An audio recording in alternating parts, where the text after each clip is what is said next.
Hi friends, welcome to my YouTube channel.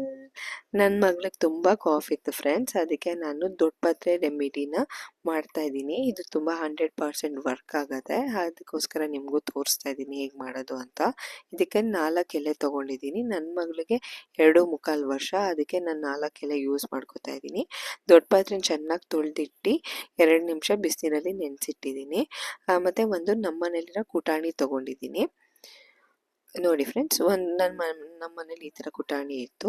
ಹಾಗೆ ಒಂದು ಒಳ್ಳೆ ತೊಗೊಂಡಿದ್ದೀನಿ. ಒಳ್ಳೆ ಏನಕ್ಕೆ ಅಂದರೆ ನನ್ನ ಮಗಳು ಚೆನ್ನಾಗಿ ಕುಡಿತಾಳೆ ಒಳ್ಳೆಯಿಂದ, ಅದಕ್ಕೋಸ್ಕರ ನೀವು ಇಲ್ಲೊಂದು ಲೋಟ ತೊಗೊಂಡ್ರು ನಡೆಯುತ್ತೆ, ಅದು ಒಂದು ಸ್ಪೂನ್ ತೊಗೊಂಡ್ರು ನಡೆಯುತ್ತೆ.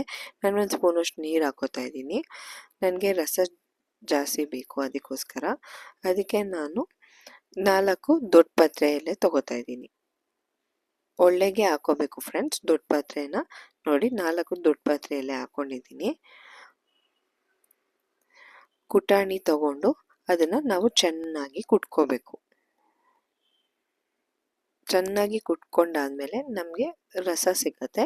ಆ ರಸನ ಒಳ್ಳೆಗೆ ಹಾಕೋಬೇಕು. ನೋಡಿ ಒಳ್ಳೆಗೆ ಹಾಕೋತಾ ಇದ್ದೀನಿ.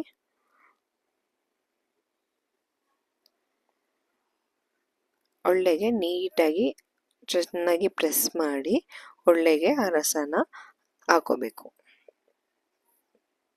ಹಿಂಡಿದ್ರೆ ನಮಗೆ ಚೆನ್ನಾಗಿ ರಸ ಸಿಗುತ್ತೆ ಫ್ರೆಂಡ್ಸ್. ನೋಡಿ ಎಷ್ಟು ಜ್ಯೂಸ್ ಬಂದಿದೆ, ನಮಗೆ ಎಷ್ಟು ರಸ ಸಿಕ್ಕಿದೆ ನಮಗೆ. ಅದಕ್ಕೆ ಚಿಟಿಕೆಯಷ್ಟು ಉಪ್ಪು ಹಾಕೋಬೇಕು. ನೋಡಿ ಉಪ್ಪು ತಗೋತಾ ಇದ್ದೀನಿ. ಚಿಟಿಕೆಯಷ್ಟು ಉಪ್ಪು ಹಾಕೋಬೇಕು. ಹಾಗೆ ಚಿಟಿಕೆಯಷ್ಟು ಮೆಣಸು ಪುಡಿ ಹಾಕೋಬೇಕು. ಇದು ನಾವು ಮನೆಯಲ್ಲೇ ಮಾಡಿರುವ ಮೆಣಸು ಪುಡಿ, ಇಂಗ್ಲೀಷಲ್ಲಿ ಪೆಪ್ಪರ್ ಪೌಡರ್ ಅಂತ ಹೇಳ್ತಾರೆ. ಮೆಣಸು ಪುಡಿ ಹಾಕೋಬೇಕು. ನಾನು ಇದನ್ನು ದಿನಕ್ಕೆ 3 ಬಾರಿ ಕೊಡ್ತೀನಿ. 5 ದಿನ ಕೊಟ್ಟರೆ ಸಾಕು. ಇದು ತುಂಬ ಹೀಟು,